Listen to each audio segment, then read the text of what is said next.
Hello guys, dito tayo ngayon sa loob ng Espresso. Akalain niya, may umahamon sa akin ng karera. Hello. Want to race? Hey! Green light. Go! So good morning again mga karepa again. No, this is Chris Lee from Suzuki Auto Marilao, and right now, pag-usapan natin ngayon yung mga nababasa natin sa Facebook or sa other platforms, yung tinatawag nilang short approval. Yan. So ano nga bang short approval? Meron nga ba talaga short approval? So definitely, yes, oo, meron namang short approval. No? So paano ba natin masasabi na sure approve tayo? Siyempre, unang-una, kailangan wala tayong pending na utang. Wala tayong existing loan. Okay? Wala tayong hatak na sasakyan. Ayan. So, yung mga yan. So, minsan may mga questions. Sir, paano yan? May utang ako.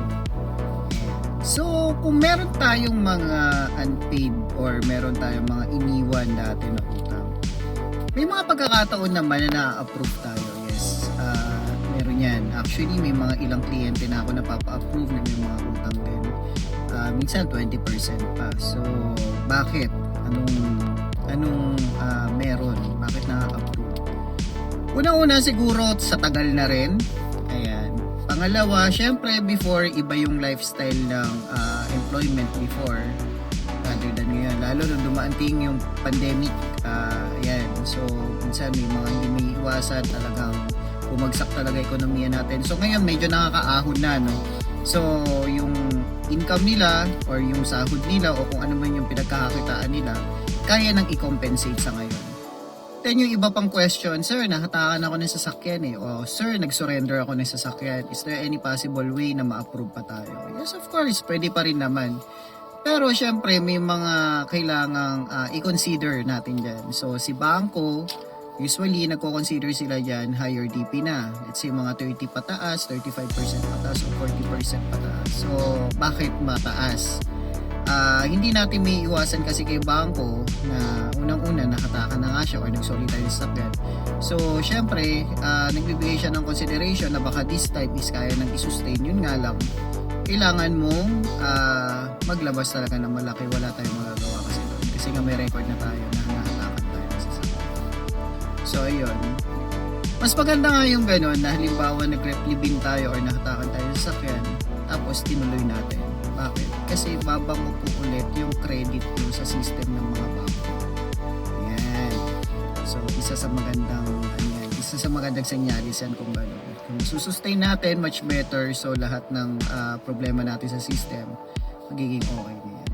Ayan. So, definitely sa ngayon, kung halimbawa first timer ka magka-car loan, alam mo wala kang pending or wala kang naging utang or meron man way before na hindi naman umabot ng milyon o 100,000 piso, well, possibly, most likely, pwede tayo ma-approve.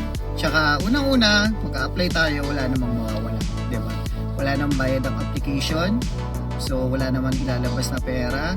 So, bakit hindi natin i-try? Diba? Malay nyo, ma-approve kayo. So, maganda yun.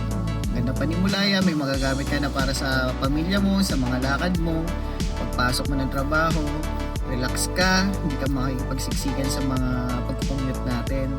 So, try nyo lang, wala namang mawawala. So, I do encourage, mag-apply kayo. So, kapag wala pa, napanood mo to, apply ka sa akin, papa-approve kita, gawin natin. So, tandaan nyo, basta Suzuki, gawang Japan, tatak Japan, matibay, maasahan. Okay, again, this is Chris Lee from Suzuki Auto Marilao. So, by the way, shout out nga pala sa mga pamangking ko na nanonood. Yan, sila Ate Aya, sila Kuya Johan. Yan, shout out sa inyo, and also to my baby Elora. Hello, thank you for watching. Again, this is Chris Lee from Suzuki Auto Marilao. Kung wala pang sasakyan, halika. Interesado ka, tulungan kita, apply ka sa akin, pa-approve kita. Okay.